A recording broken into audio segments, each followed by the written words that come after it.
So we've just spent the past 4 weeks receiving keys so we can possess this promise. But the keys were to get us to a harvest that we've been falling short of this whole time. I strongly believe that for the church, and I also believe maybe you haven't been part of the history of this church. That is okay. I believe that message was for you, for your life. There's a harvest that you've possibly been falling short of, but God gave you keys to possess that promise. And so now that the door is open, what do we do? It's the question. It's the question of a lifetime. Now what do I do? Now what do we do? What do you do in your life now that doors are opening? What do we do now as a church that doors are opening? And I originally just wanted to preach 2 single different messages. Whatever came to me, I actually told myself that. Whatever the Lord gives me, I'll just get those. And then after that, I just got to find some preachers to fill the gaps. And the Lord quickly just, as I began to seek Him beyond my flesh, I started to ask God, well, no, it's more than that. Because it's more than me and it's more than these other people. God, what do you have for our church? And that's when the Lord said, well, now this door is open. It's time to learn about this door. And so we got 6 weeks on this, and it's going to be absolutely amazing. Stand to your feet with me just one more time. As you're standing, greet the person next to you one more time. God bless everyone. Welcome to the Dwelling Place Church. For those that are watching online, joining us, Facebook Live, we love you. Thank you for joining us. We pray that every time you do join us, that you are blessed by the Word of God. I've decided to preach from the Gospel of Mark at chapter 5, and we'll backtrack a little later as we go through this, but Mark chapter 5, verse 35, and at this moment, Jesus is an open door. Let me just say it like that. In Mark 5, Jesus himself is the open door. And God's presence is now flowing through Jesus, who is the door. What the world's needed up until this point, the door is opened. Anointing is flowing through the door of Jesus and his life. I mean, there's so much virtue inside Jesus that in Mark chapter 5, people are touching him that have had disease. Some up to 12 years of disease and having issues and bondage and being bound and being sick. Jesus is such an open door of God's presence, his miracle, his healing power, that people are touching Jesus. He's not even touching them at this moment. And they are being healed by just touching the mantle of his garment. That's how open the door is right now. And so this woman touches the mantle of Jesus' garment. And there's crowds everywhere, people all around him. His disciples are there. I mean, it's like Hollywood, and Hollywood on your block, like a star just drove through your block, and you hanging on the back of the car. You're trying to break in through the window to get a picture. There's a mob of people. And Jesus says, he turns around to his disciples, and he's like, who touched me? The disciples are like, you gotta be kidding me right now, Lord. The real question is, who hasn't touched you at this moment? And Jesus says, I felt virtue. I felt virtue. Virtue came from the door of my presence and my power. And so he's asking around, and then a woman comes forward in fear and says, Lord, it was I. And then Jesus tells her, your faith has made you whole. And as he's talking, as he's in the middle of the conversation, telling this woman, celebrating her faith, while he's speaking, this is where we pick up. Mark chapter 5, verse 35. While Jesus was still speaking to this woman, it says some people came from the house of Jairus, the synagogue leader. It says, your daughter is dead. They said, why bother the teacher anymore? For you see, Jesus was in the town and he was performing miracles, and there's crowds around him. This woman's touching him.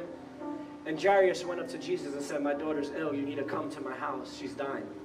And so Jesus was on his way to Jairus' house. And as this woman almost disrupts Jesus on his way to Jairus' to see Jairus' daughter, this woman touches him and he has to stop. He's communicating with her. And now they're letting Jairus know, don't even bother Jesus to continue coming. Your daughter's dead. Why bother the teacher anymore? Overhearing what they said, say, Jesus hears everything. God told us that this morning too. God knows our every thought. God knows our every words. Overhearing what they said, Jesus told him, he hears what they say, and then he turns to Jairus. Jesus also knows what people are saying to you. But Jesus doesn't turn his attention to what they say. He turns his attention to what you're hearing. And God says, hold on. There's too much distraction right about now.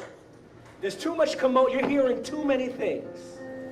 He bypasses them entirely to get to the ears of Jairus. Today, God wants to bypass all the commotion.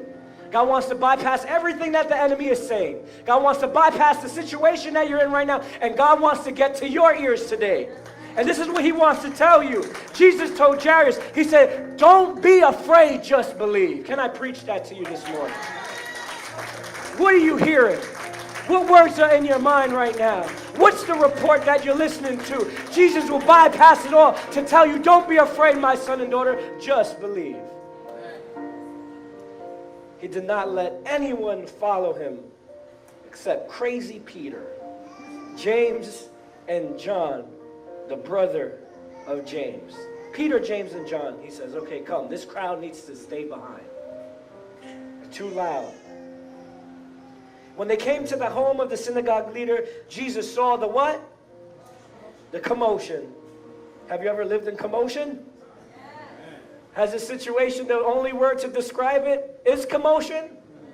Some of you were now just like, man, I was trying to figure out a word for how I feel right now. Thank you, Pastor. It's commotion. Jesus saw the commotion with people crying and wailing loudly. He went in and said to them, why all this commotion and wailing? The child is not dead, but asleep. But they laughed at him. How do you go from wailing and mourning to laughing unless you're just a good actor? How do you go from wailing to acting, and how do you change so fast unless there's something not genuine about what you really feel? Because when I'm really broken, I'm broken. When I'm really broken, you can't get a smile out of me. When I'm really torn, when I'm willing, and when I'm really wailing, it's hard to change my posture. But just like that, they changed. The commotion changed like a chameleon. But they laughed at him. And look at this. After he put them all out, after he put them all out, he took the child's father and mother and the disciples who were with him. We know who they are. And he went in where the child was. Say, put him out. Put him out. Put him out. Put him out. The door's open, but put him out. He took her by the hand and said to her, Talitha kum, which means, little girl, I say to you, get up. Immediately, the girl stood up and began to walk around. She was 12 years old.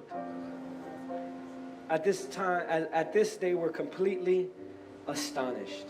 He gave strict orders not to let anyone know about this and told them to give her something to eat. Let's give God thanks for his word. Before you sit down, you're going to tell your neighbor the title of today's sermon. Are you ready? You ready? Tell your neighbor, shut the door behind you. Shut the door behind you. Shut the door behind you. You could be seated. Have you ever been yelled at? Have you ever been reprimanded for leaving the door open? Have you ever had to scream at someone and say, can you please shut the door behind you? Can I share with you a bad habit of mine? Can I share with you a bad habit of mine? I have a bad habit, unfortunately, of leaving the fridge door open. Yes, I am guilty. That's a no-no. Any brothers in the house have the same problem? I wonder if it runs in our genetics as men that we tend to leave the doors open.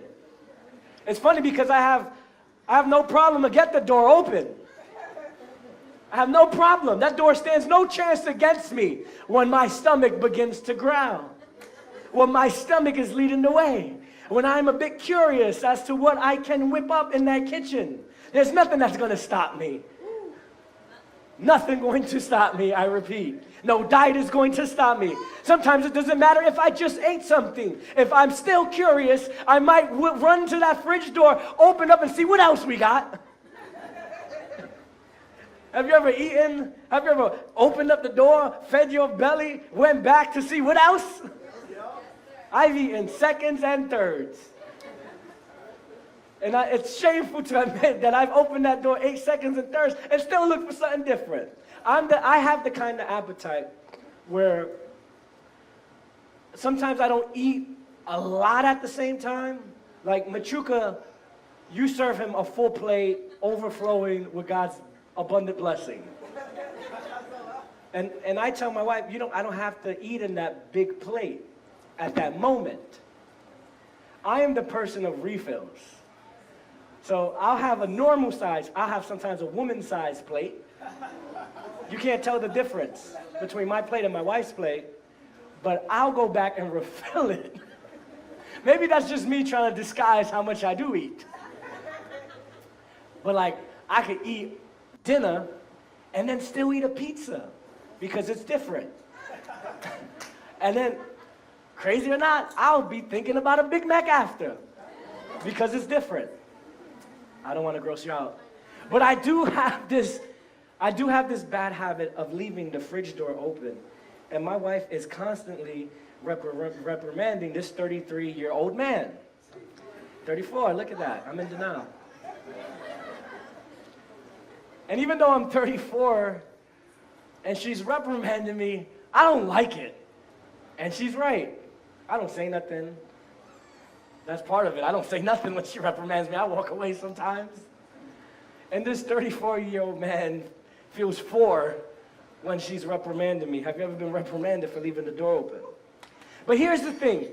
She knows that the same door that opens to bless me and to bless everyone that's in the house to feed us, the same door that opens to feed all of us, if that same door is not shut behind the person who opens the door, eventually everything inside the door will spoil.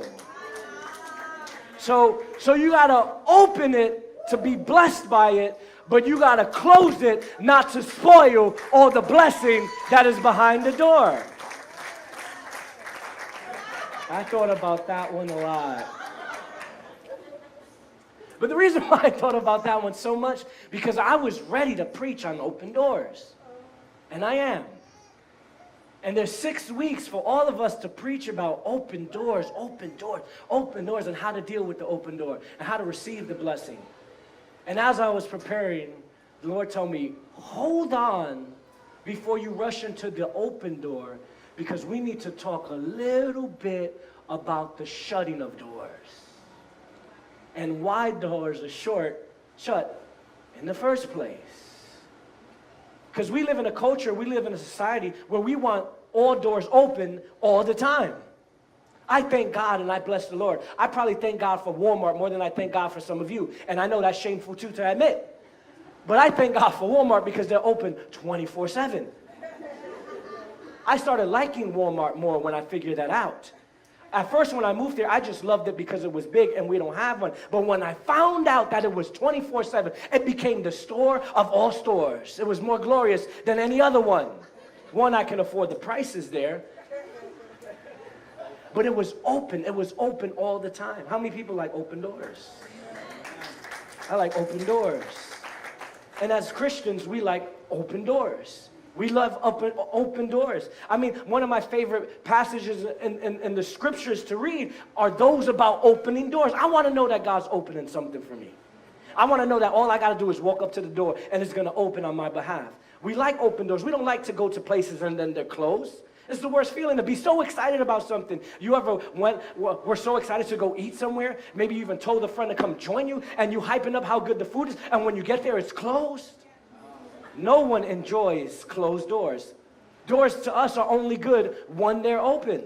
And so how many people are like me? We love Matthew chapter 7, verses 7 to 8. These are one of my favorite verses. Ask and it will be given to you. Yes. I like that because it's hinting about open doors. Seek and you shall find. Oh, my favorite part. Knock and the door will be open. That's what you want me to preach about. That's what I naturally want to preach about. Check this out. For everyone who asks, receives. The one who seeks, finds. And to the one who knocks, the door will be opened. And I like that. I like open doors, but I do not like locked doors. And one of the things that I want us to be very careful about in this season that we're speaking about, open doors, right? We're speaking about open doors over our church. We're talking about God about to do something, about blessings coming down and rain to come down and just an overflow of God's provision and his abundance and just streams of blessing and oceans of God's abundance, right? And see, if we're not careful, and you need to pay attention to me, if we're not careful and we don't teach about this, we can fall into the trap that because there's a slide that says open door, that all of us, because we're seeing it and we're saying it, everyone's going to think that every door that they ever want to open is going to open. And today I need to tell you that it's not true. An open door season does not mean that every door is going to be opened. Some doors will stay locked. No, Pastor, you got that wrong. Matthew chapter 7, verses 7 to 8. Ask, receive. Search, find. Knock, open. Right? Pastor, you got that wrong. No, this is an open door season. So, this door is going to swing open even faster. In this season, I don't even have to knock. I just need to approach, right? And this door is going, and that's how many of us feel. Every single thing I prayed about is going to be answered. Everything that I wanted is going to come into my hands. Everything that I desired. This is the season. Why? Because there's a slide in TDP Church that says open doors. But can I tell you a little bit about locked doors? One thing to understand, that if you continue to read the verse, it starts to put things in a little bit more of context. It goes on to say, which of you, pay attention here so you see it, which of you, if your son asks for bread, will give him a stone? This is Jesus speaking. Because Jesus just said the verses before. Jesus said, if you ask, you'll receive. If you seek, you'll find. If you knock, it'll be open. But he continues and he goes on to say, but pay attention. Pay attention. You are going to seek. And you are going to ask.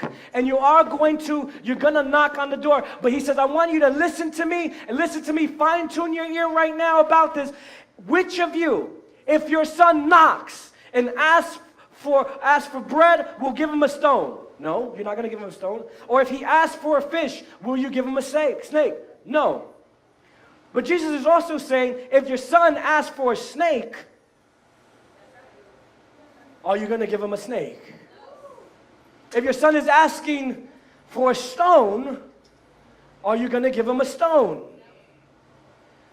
If your son is asking for a snake, a good father would give a fish. If your son is asking for stones and he doesn't realize he's asking for stones, you're going to serve him bread.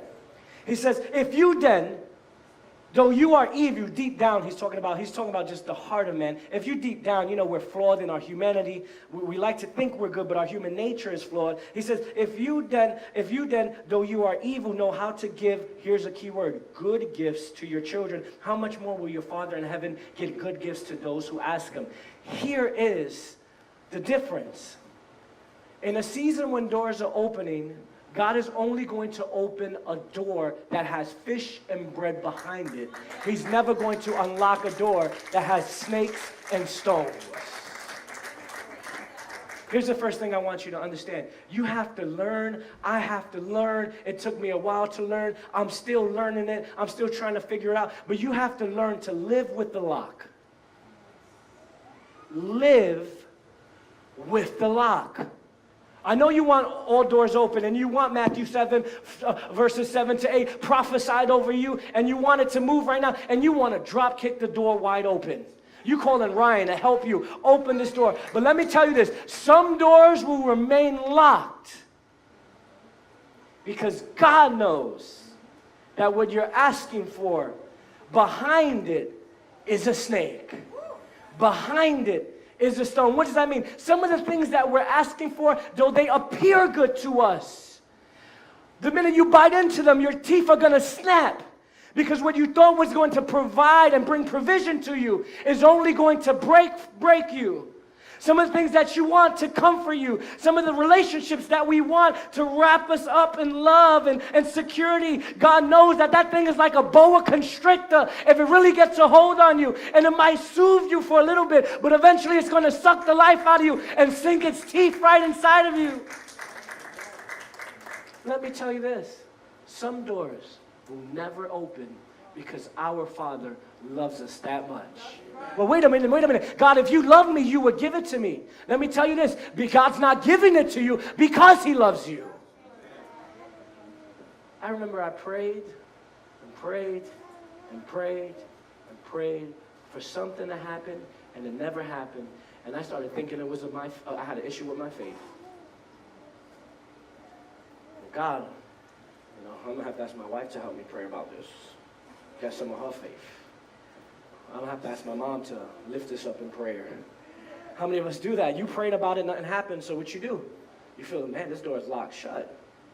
I'm going to need some more bulldozers by my side. I'm going to call my mother. I'm calling mommy. I'm calling pastor. I'm calling you call your prayer warrior friend that you know why? Because you want to help them bust through. But can I just tell you this? That God will lock the door out of love. And so sometimes we park ourselves by a door and we're standing in front of a door and we put chairs in front of a door, wasting our time, and that door will never be open.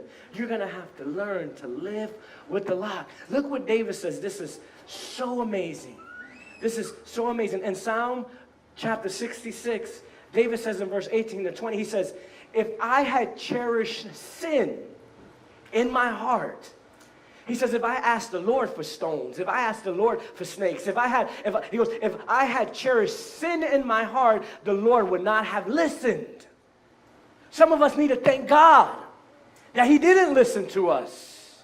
Some of us need to thank God that he didn't take our advice. Some of us got to thank God that when we were whining and crying and petitioning and fasting and begging and hollering and questioning him, some of us got to thank God that he didn't open the door, but he kept the lock on it. He goes, but God surely has listened to me. God's heard you. But he's not going to open a door that's going to kill you. He's not going to open a door that's going to jeopardize your purpose and your vision that he has for you. But God has surely listened and has heard my prayer. Praise be to God. Give him some praise. Praise be to God who has not rejected my prayer or withheld his love from me. Let me tell you this. The same love, hear me, the same love that'll open a door for you is the same love that'll lock a door in front of you. It's the same love. It's the same love. It's the same love. God is protecting us. How many people can thank God for locked doors? Oh no, you need to really thank God for locked doors. You was going to marry that door. You was going to engage that door. You were going to go to bed with that door. But God locked the door. God locked the door. God locked the door. I thought I found the one 3 times. This is the one, Lord. It's crazy. I was 5 and thought I found the one. I was 5 years old writing love notes to a girl. And I swore she was the one in kindergarten. Yes, I did, in kindergarten. I was trying to work it in kindergarten. In 1st grade, she was in my class again. I'm like, this is it, Lord. This is a confirmation I needed. Let her be in my same class again, and I know. That was 1st grade. Then we got to 2nd grade, and then we split up. I was like, oh no, what I'm going to do? I still sent letters. One time I wrote, if you like me, check this box. I only put 1 box. I was slick. I just put 1 box, say, if you like me, put yes. I got the letter back. She drew a square and put an X on it and said no.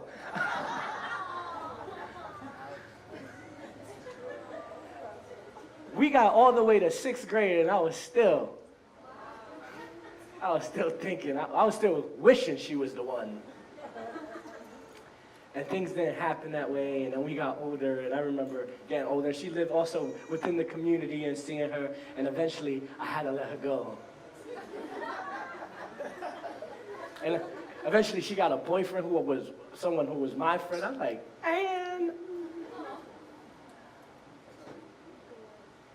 and I was dreaming in my head growing up at 5, all the way till I was 12, 13 years old, trying to think of how our families were going to be and all the love and all that good stuff like that. And it never happened. That door remained locked. But today I thank God for that locked door.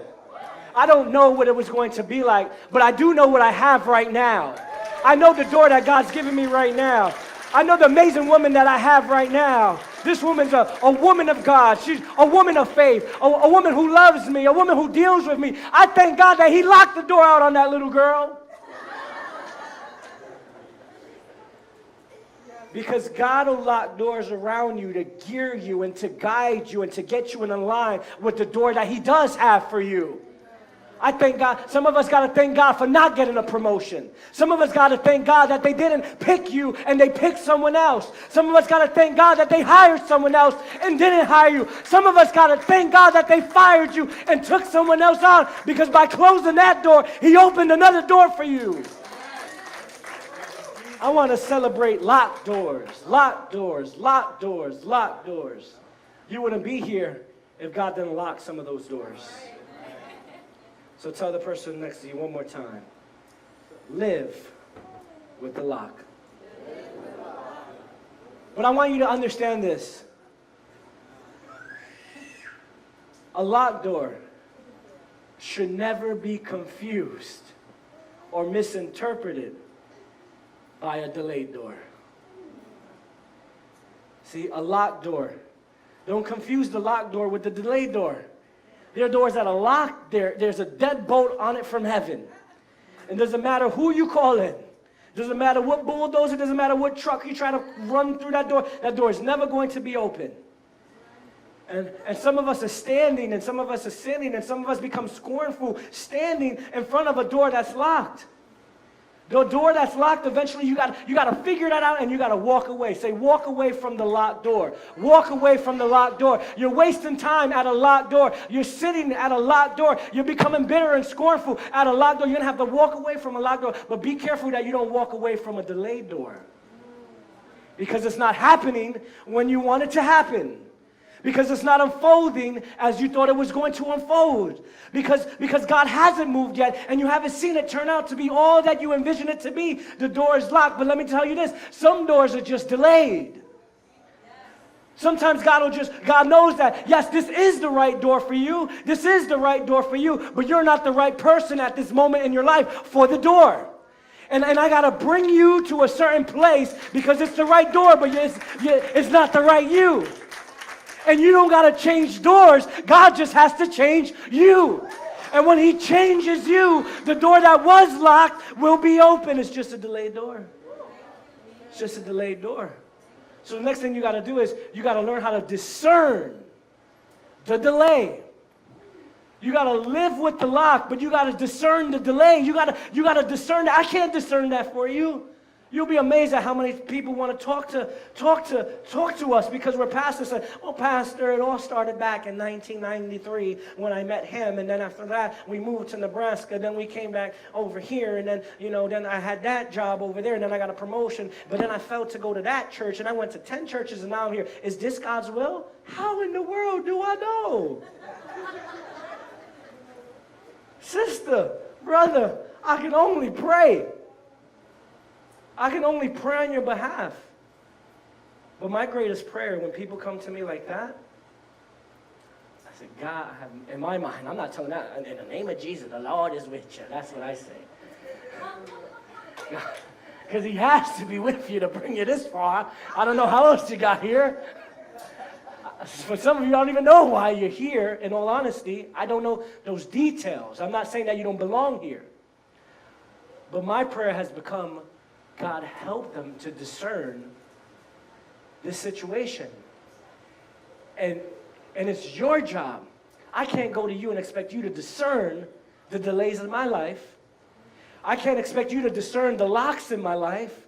You got to discern your locks, and you got to discern your delays.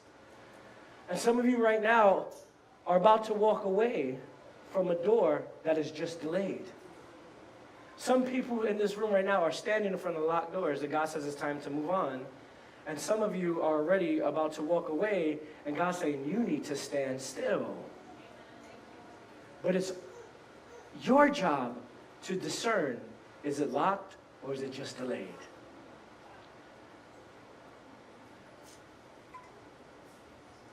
If you stand firm and you do wait on the Lord in due season, when you can discern it, in due season,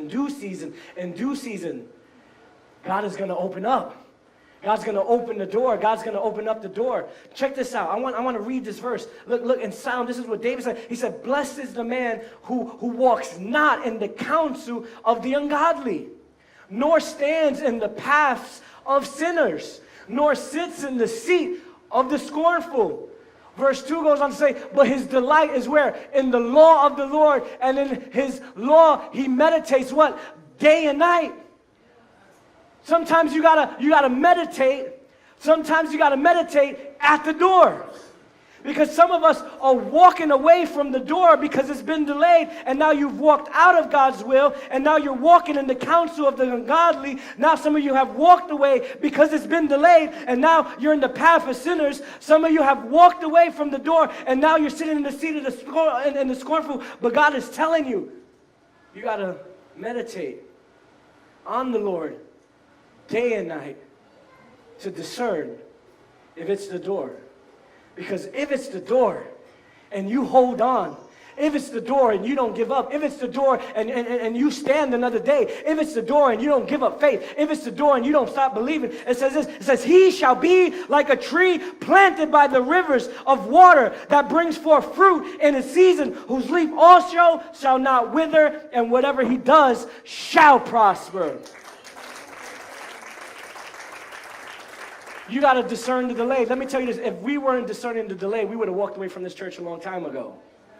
Because in my mind, and what I thought was supposed to happen, there was supposed to be a lot more by this time frame. I could go 3 years back and say there was supposed to be more at that time frame. And I didn't realize that it was just a delay. It wasn't a denial. Some of us think that God has denied us, but God says don't mix up denial. Don't mix up my denial from my delay. I'm just getting you ready. I'm just preparing you. I'm just building you up so that when I open the door, you're able. You are who I need you to be to handle what's behind the door. Don't worry, the rest of the preachers are going to talk about what's behind the door. They're going to get there. We'll get there a little bit. But our job right now, as we're introducing this theme of open doors, it's time for us to know which ones are locked and which ones are just delayed. And I'm believing that the Dwelling Place Church, even though we don't see it, many of us don't see it how we thought it would be, or we don't see it where we want it to be. We already discern that this is the right door. I already discerned you are the right person. I already discerned that I got the right people by my side. I already discerned that we have all that we need to get to the next level now. I've discerned that. We've discerned that. We've been discerning that as a church. So you know what? As long as it takes, that's going to be my position. As long as it takes, as long as God's wants, we're going to stand in front of the door until we're ready for God to open it. It's delayed, but it's not denied.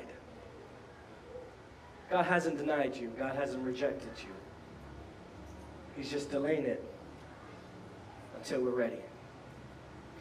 And can I tell you this, that even Jesus, in the eyes of many, he was delayed.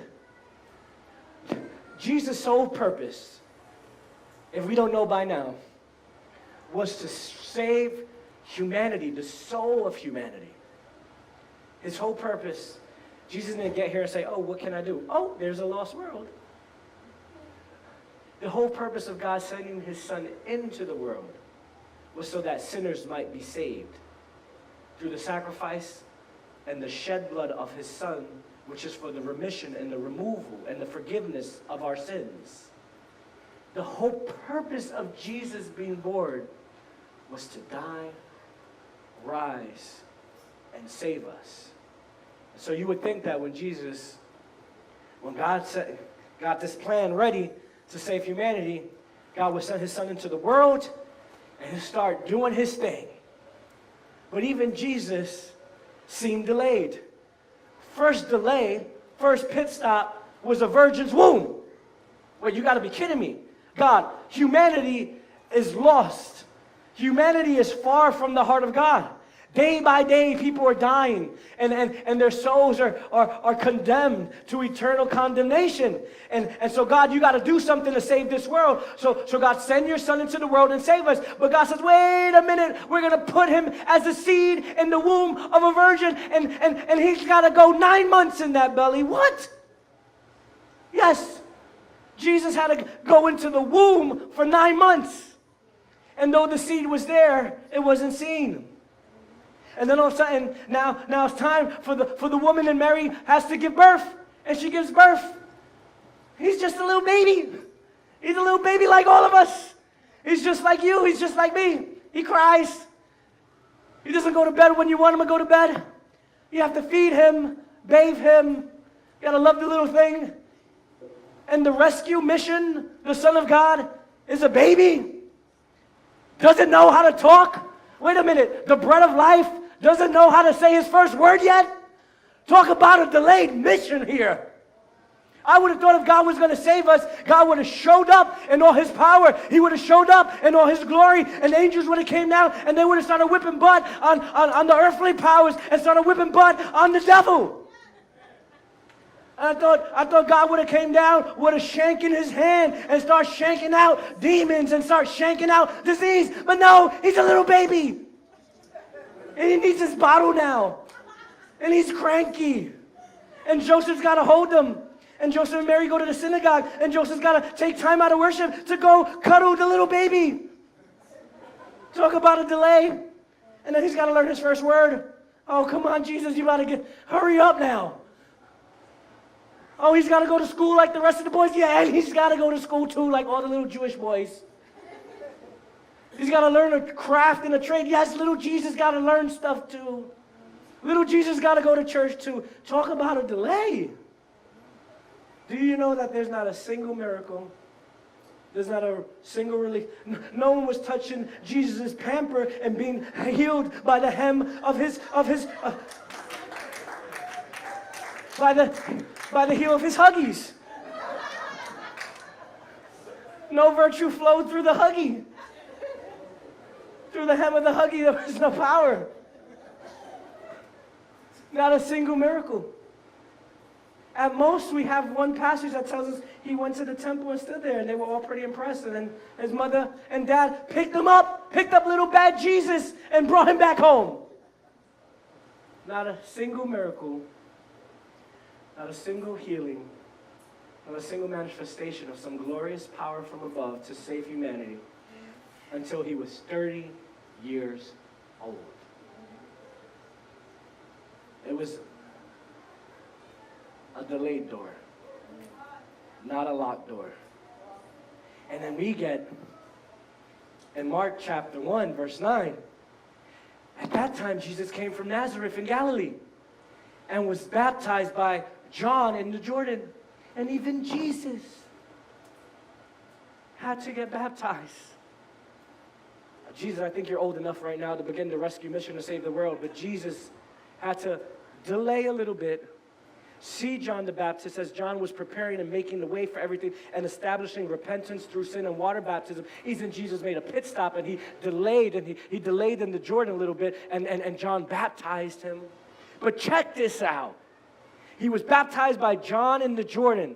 But just as Jesus was coming up out of the water, he saw heaven being what? Torn open, being torn open, and the Spirit descending on him like a dove. It took a while.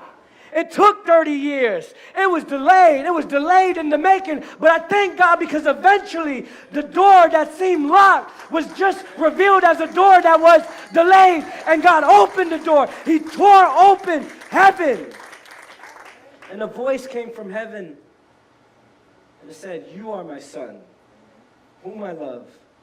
With you I am well pleased." And now Jesus, finally, 30 years later, not only is the heavens opened, but Jesus himself, as the Spirit comes down, he becomes the door the world's been waiting for. And Jesus, after this, immediately is led into the wilderness, goes into fasting. He goes into prayer and fasting for 40 days. The devil comes trying to get him to open all these doors. He resists all the temptation. God comes, the angels come, and they minister to Jesus. And Jesus is a walking door of God's presence. He begins healing people throughout the Galilees. He starts going from town to town, and he begins speaking, and people are amazed by the words that are coming out of his mouth. They cannot believe it. And everyone is rushing to hear this man speak. Because why? They say, read Mark, they say, man, we've never seen anyone speak the way that he speaks. It's not like everyone else. There's something different about this. And then there's people that are sick, and there are demons that are inside people that are possessed. And as Jesus is coming, the demons are speaking out, saying, I know who you are, and everyone's watching. How did the demons inside this person know who this man is? Where'd he come from 30 years later? He's just someone from Bethlehem. He's just someone from that little old town over there, and then people are so confused, but there's power. Jesus is an open door of miracles, and Jesus starts doing miracles, and people start getting healed, and Jesus is an open door, and everyone's around him, and the crowd starts to come, and he's healing people's leprosy, he's healing people's with their hands, he's calming storms. It is absolutely crazy. Jesus is an open door, and blessing, and miracle, and healing, and people that are sick are being made whole, and people that are demonically oppressed are being liberated. And I'm like, man, I want to be like Jesus. I remember when we became pastors, and we were getting ready to start the church, and we're, forming the church. I mean, before it had walls, before it had this building, when we were trying to figure out what kind of church we were to be and how we were to serve the people, we said, well, we just got to follow the example of Jesus, right? So we got to follow the example of Jesus. If there were sick people, he healed them. If there were crowds, he went to the crowds. If someone was in need, he was there. We see later on, if they were hungry, he fed them. He was there, and that was the concept that we had. Jesus was always there, right? Jesus was an open door. How many people see that Jesus is an open door for God's presence? And the people need him, so Jesus is an open door. So one of the things that we taught ourselves, well, we need to be an open door like Jesus. Someone needs us, we got to be there. Someone needs prayer, we got to pray. Someone wants us, we got to show up. Someone has a demon, we got to get it out. Someone needs, confirmation, we got to seek the Lord, find confirmation. Someone needs a shoulder to cry on, then we got to be that shoulder to cry on. Someone needs guidance, we got to give them guidance. Someone doesn't know what to do, we got to help them make a decision. And so, we started to be that open door. We started to be that open door. And so, you know what? Well, Josh needed me, and so we were there for Josh. Lewis needed us, and so we were there for Lewis. And then our son needed us, and we were there. We needed each other, so we were there for each other. The church started to grow. These people called us, and you know what? Someone's daughter was sick one day at 2 o'clock in the morning. They called us, and then we drove, almost an hour away to go to the hospital and pray for that person. But then we had to rush back to get home because we had to sleep, because in the morning we had to go and take someone else they needed to go to work. So we had to be there for them because nobody had cars. And so we were an open door. We were there, and then we had to preach, and then we had to do Bible study. We had to do kids church, and so we had to do all that. We were an open door. We were an open door. Have you ever had to be an open door before? Sometimes it almost seems easier to be a closed door.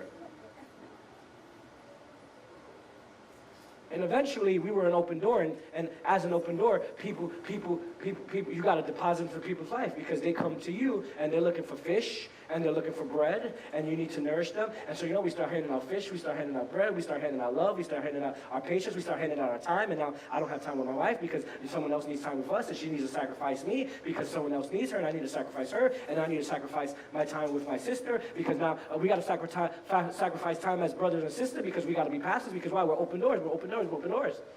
And you know what happened eventually? Eventually, people came to the open door, and there was nothing left.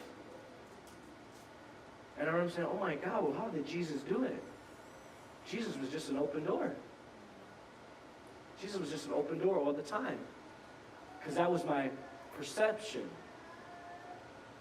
But when you read the scriptures, you realize that Jesus would close the door. What? Yeah. Jesus, he came out of the waters and he fights off the devil after his fast and all that good stuff, and he starts doing miracles and he starts healing people. But in Mark chapter 1, where he's baptized, fights the devil and all that good stuff, and he's walking in his power, as soon as you get to verse 37, it didn't even take a chapter later for Jesus to show you, hold on a minute, I am an open door, but I am not an open door 24 hours a day, 7 days a week. As a matter of fact, Jesus was healing people and doing miracles, and the crowds were all around him. That one day in the morning, it tells us in Mark 1, verses 35, 36, that Jesus, he snuck off to a solitary place. He went to a secret place. He went to a place of isolation all by himself to get away. And everyone was looking for him. Simon came looking and said, oh, Jesus, where you at, brother? The crowds are waiting for the open door.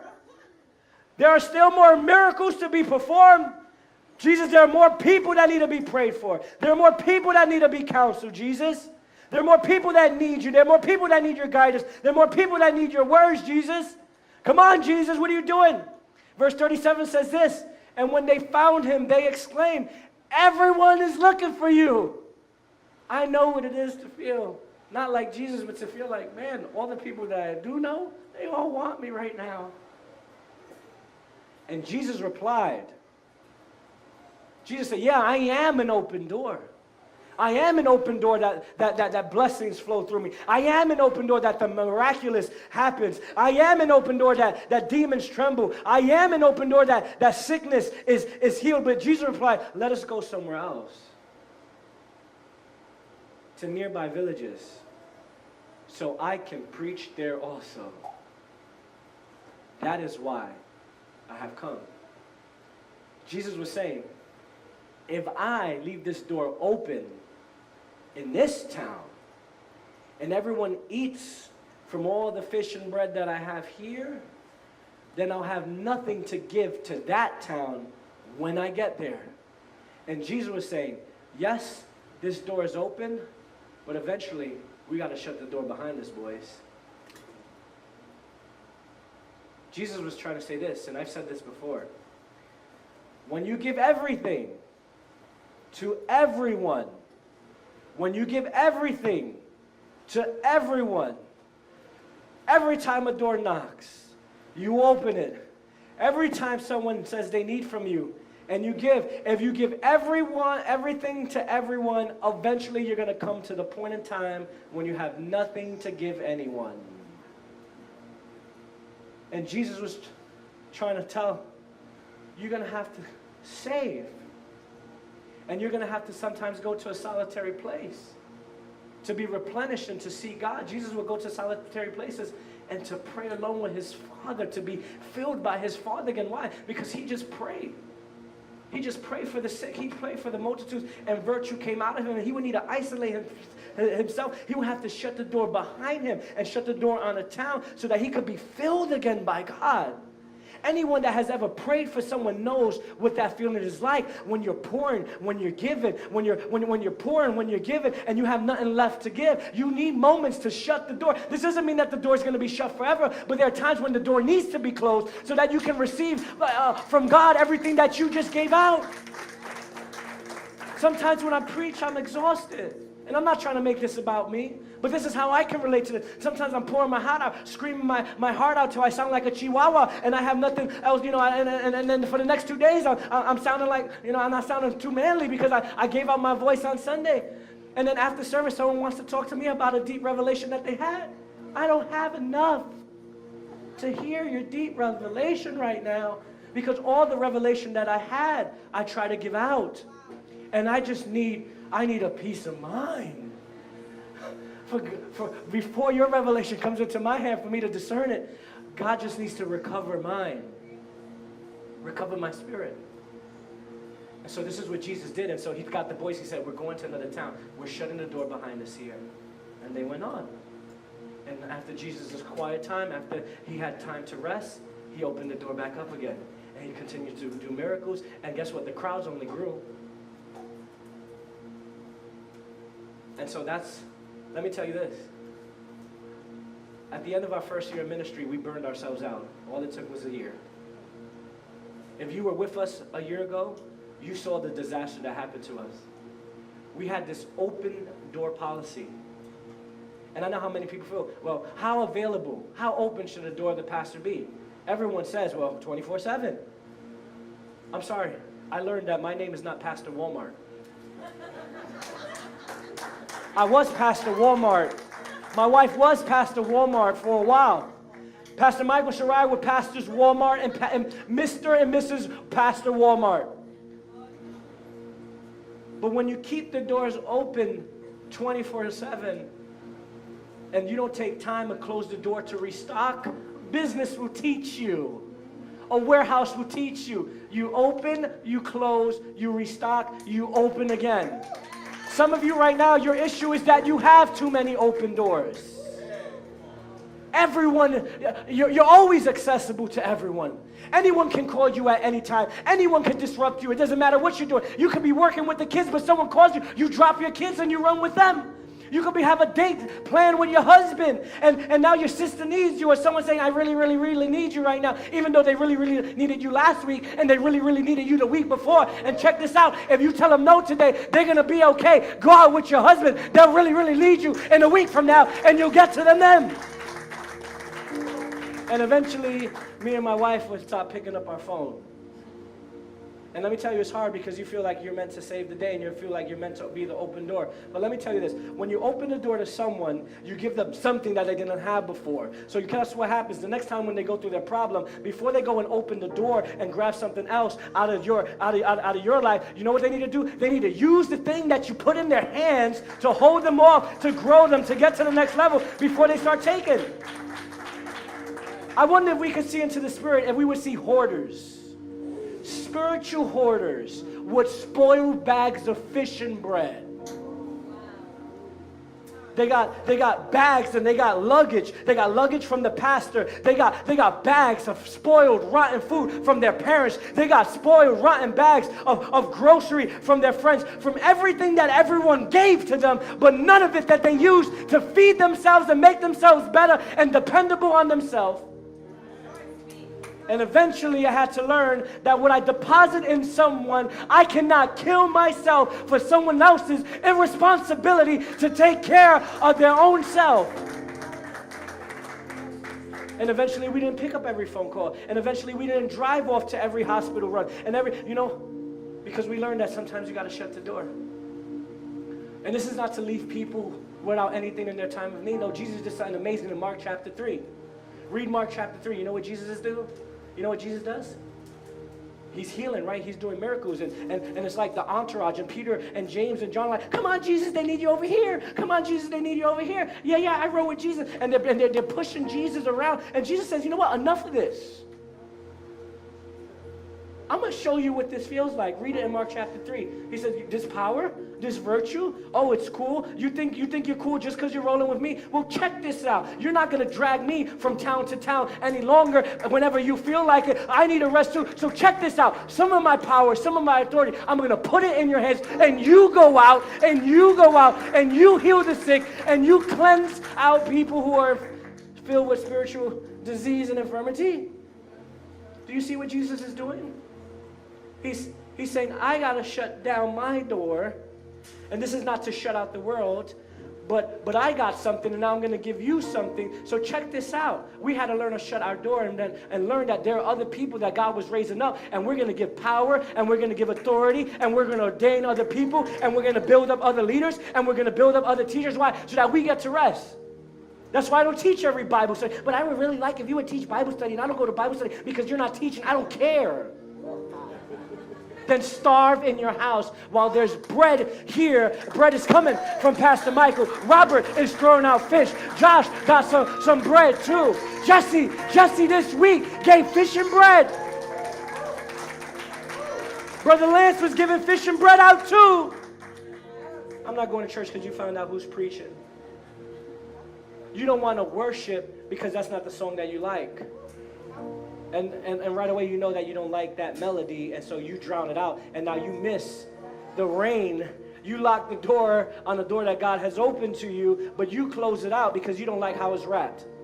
You don't like how the door is decorated. You don't like the color on the front door. It'd be a fool for you not to eat what's behind the door because you don't like the color of the door.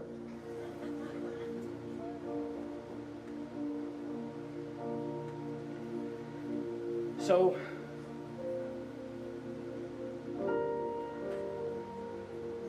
Jesus said, we got to go to another town. Verse 43, I'm going to read this to you. Jesus said, then you go down a couple of verses. So they go to another town. Jesus heals another person.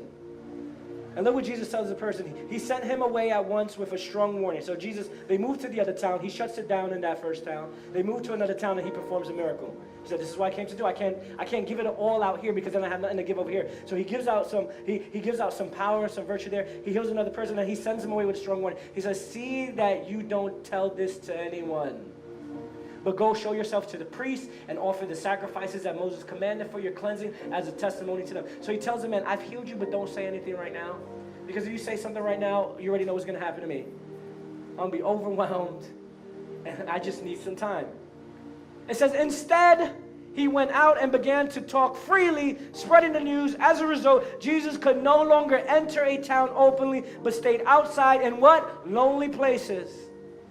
So now Jesus had to walk the extra mile just to get away to be replenished. Example of burnout, where you have to disengage entirely. This is what God's trying to avoid in your life. Too many open doors is going to burn you out. And God says, I want to teach you. I want to teach you. I want to teach my church. Do you know why Jen and Josh are not on stage today? Did you notice? Some of you probably didn't want to worship because, oh, Jen's not singing that song. Josh not playing the drums. I'm not going to listen to that beat. I think Lewis did quite all right. I think Jesse did quite all right. I think they did more than all right. I think they did good. I think I felt the presence of the Lord because I got past the color of the door. They're not undisciplined. It's not that Josh didn't pay tithes, so I sat him down. Josh and Jen are in their solitary place right now. Resting, being replenished, enjoying themselves. Jen came in, she said, I woke up at 7:30 and felt good. That's because Josh and Jen probably usually wake up at 5:36 to get ready to come in prayer, but they got to sleep in and they came at 7:30. She was like, I was already awake, and I feel good. And that's a good thing to know, that people who worship and people that lead in our church are resting. Why? They're restocking bread and fish so that when they come back and they're ready, they can. And that's why I'm going on vacation. Let me finish. Can I finish? Say, shut the door behind you. Stand to your feet. Let me finish. Shut the door behind you. Don't worry, I didn't forget about the girl in Mark chapter 5. When Jesus gets there, it says he went in and said to them, why all this commotion and wailing? The child is not dead, but asleep. Can I tell you, it's not dead in your life. It's sleeping. It might be delayed a little bit.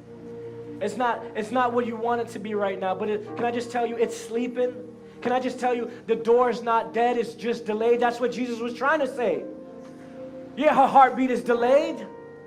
Her pulse is delayed, but she's not dead. Because in me, nothing really dies as long as I'm in it. That's what Jesus was trying to say. Anything that dies to us, if it's in him, then it's not really dead at all. He's like, the heartbeat is delayed, but she's not dead. She's asleep. And they laughed at him. They laughed at him. They laughed. They started mocking him. They went from wailing, they went from commotion, they went from crying to laughing. They went to unbelief. They went to doubt. They said, this guy's got to be crazy. Who does he think that he is? Obviously, his report hasn't gotten to them yet. Or maybe they just thought, you know what? Maybe he was just doing this, this witch working kind of stuff. Beelzebub kind of stuff.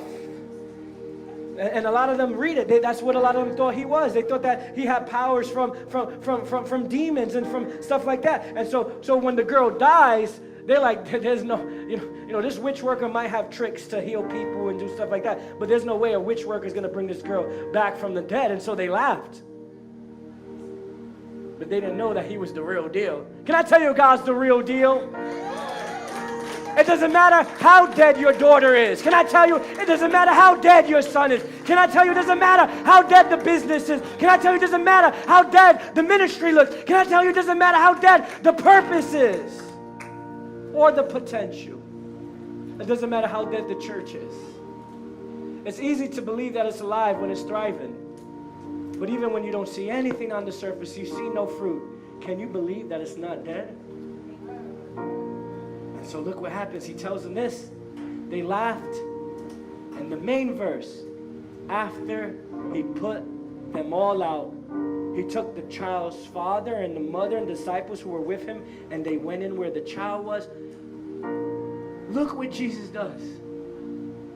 He comes, he opens the door, he steps into the situation. It's misery there. Misery, nothing but misery. The girl is dead. They just lost her. Misery is in the house. Unbelief is in the house. Hopelessness is in the house. Doubt is in the house. Even laughter and mockery is in the house. But God, even in the midst of misery, God is ready to perform a miracle. But he cannot, check this out, he cannot bring a miracle in the midst of misery while distraction is in the room. And so you know what he does? He tells all that commotion. He tells all that laughter. He tells all of that nonsense. He says, you're going to have to get out. And he throws them out and he shuts the door behind him.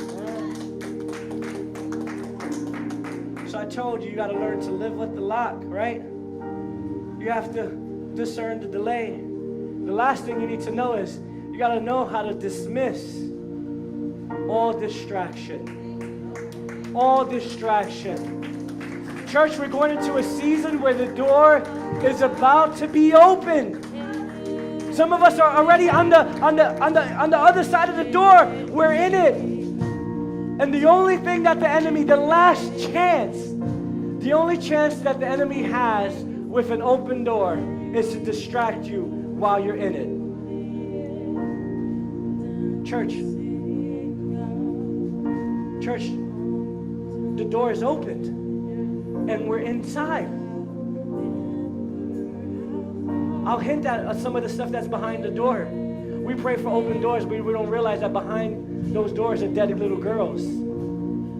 There are dead boys, there are dead men, there are dead women, dead, and meaning that they're separated from God. That's what's behind the door oftentimes. And behind the door, and out of all that God's given to us, is for us to bring miracles as Jesus brought miracles to the places of misery. Where there's misery, that's where God calls you to bring the miracle. Where there's pain, that is where you're supposed to bring healing. Where there is deficiency, that is where God says, I want you for you to bring nutrition and for you to bring abundance. That's what's behind the door. Misery is behind these doors. But that is where God wants to release the miracles. But we can't perform miracles until we dismiss every distraction. You can clap for that. I know you were trying to figure that one out.